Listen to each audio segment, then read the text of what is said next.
In this video, I'll show you how to make your iPhone screen flash whenever you get notifications, perfect for silent environments or if you have hearing difficulties.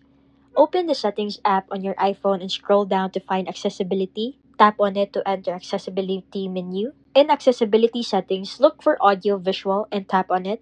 This section contains all the visual notification options including the LED flash feature we need. Find LED flash for alerts and tap the toggle switch to turn it on.